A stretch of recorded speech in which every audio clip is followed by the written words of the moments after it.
As future medical professionals, I'm sure many of you are interested in pioneering new scientific innovation and positively impacting the scientific community by participating in research as an extracurricular activity. In this video, I'm going to walk you through the steps to guarantee that you find a research mentor and are able to effectively conduct research during your time at your lab. Also, stay tuned till the end if you want to hear more about summer internships. Lastly, all the sections are timestamped in the description below. Now let's get into it.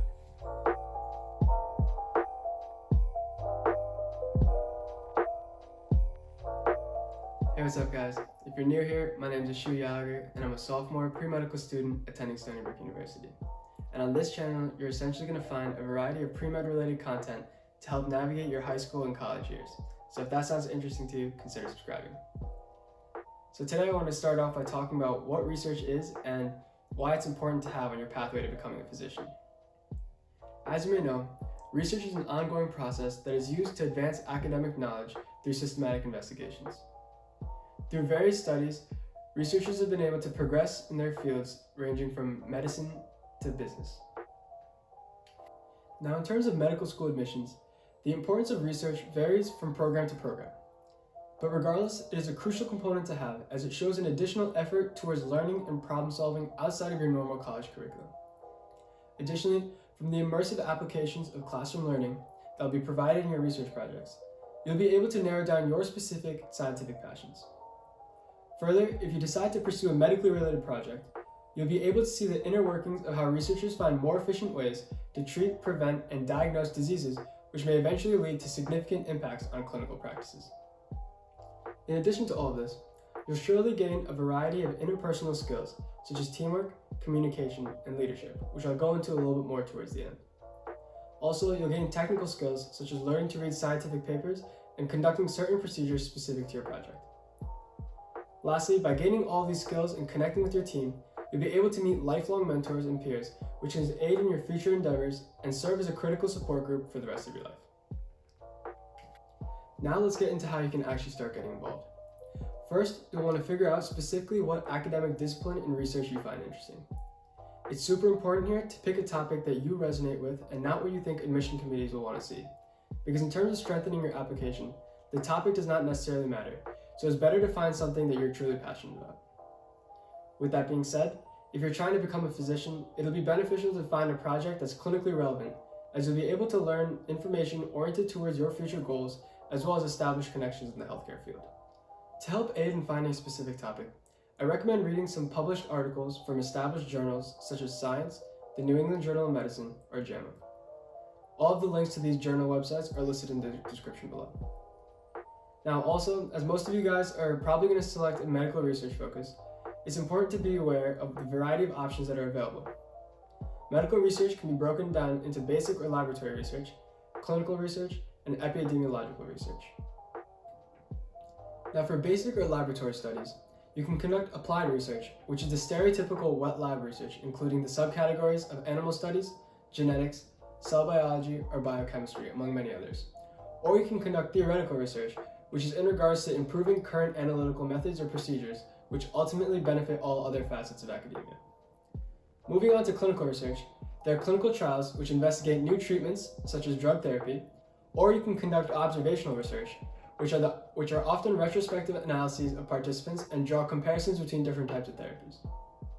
Additionally, it's important to take note that with clinical trials research, projects take upwards of 5 to 7 years to complete, which most likely may be unfeasible to do during only your undergraduate years. Lastly, through epidemiological research, you can investigate the causes, distribution, and historical changes in the frequency of diseases. Generally, these studies are prospective or retrospective observational studies, which can be categorized by cohort, case control, and cross-sectional, among others. When deciding between which category to choose, keep in mind here the different types of tasks that you'll be required to learn. For example, in laboratory studies, you may need to learn skills including PCRs and Western blots, while in epidemiological studies, you'll need to know more about statistics, technological tools such as Excel, as well as the available patient record databases. These skills may vary depending on what subject you decide to focus on, so I recommend you read the methods section of the published articles to see what you may need to learn.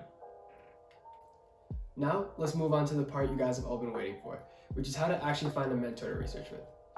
So the first thing to do is list out all the places that could serve as potential spots to research your desired topic. The best places to start would be to look at your university research labs, a local medical school or hospital, as well as any private labs in your town. Next, at each of these locations, list out potential researchers whose interests align with what you want to do.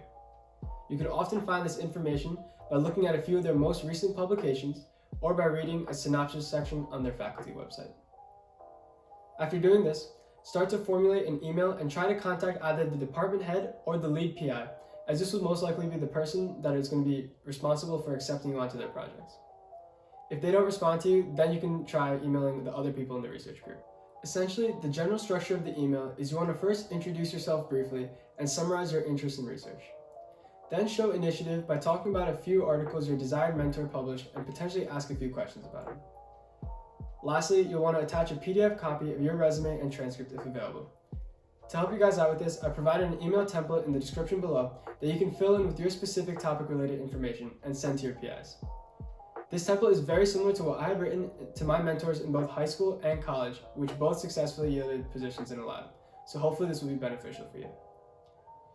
After receiving an email back, you will most likely be asked to have an interview with the PI or team members. Be sure to have answers to the classical questions such as what are your strengths and weaknesses, but also think of ways that you can answer questions such as what skills can you contribute to our team, or why are you interested in joining our team. At the end of the interview, you'll want to come up with a few questions of your own, and examples of this could be in regards to your future roles on the team, or questions about the team members and who you're going to be working with.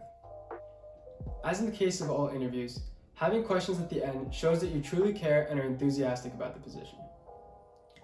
Alrighty, so now that you have your research position locked in, what should you do to make the most out of this experience? This might seem like a no-brainer, but you have to start off by doing your own extensive background review on your project's focus. For example, if you're studying about a specific disease, try to read up on the most relevant published literature regarding the risk factors, available treatments, and prevalence of the disease, as well as various complications associated with it. The more you know in this realm, the better you'll be able to contribute to your team's discussions and obtain a more active role in the project. Now, I mentioned finding published literature a couple times throughout this video, and there are a variety of ways to do this, so I'll be making a separate video altogether on this topic.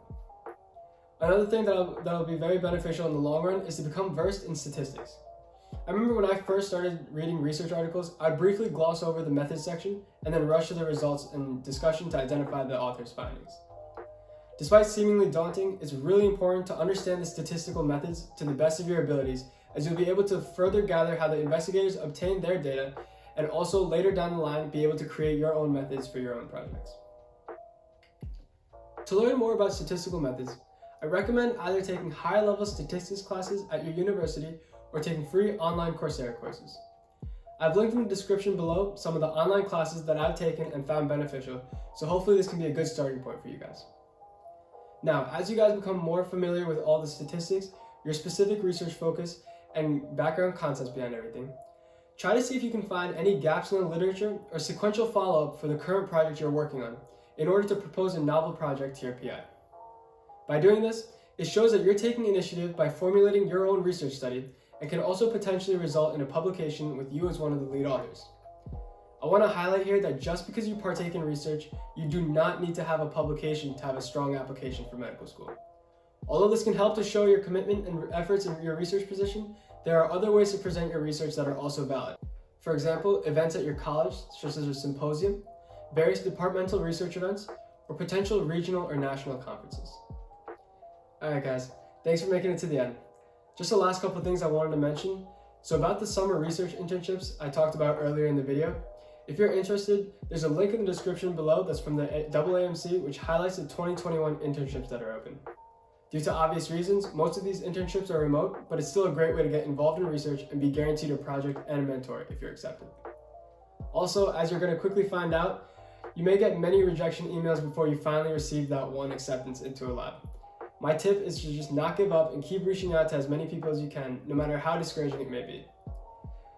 This primarily depends on who you're contacting, as in high school, I had to reach out to over 25 people before I was finally granted an interview. While in college, I was fortunate enough to receive acceptance on my first email into my first choice mentor lab group. Anyways, best of luck to you all, and I thank you guys for checking out the channel, and I really appreciate it if you could subscribe and leave a like if you gained some value. Also, feel free to message me on Instagram or leave a comment below if you have any other questions, and I'll catch you guys in the next one.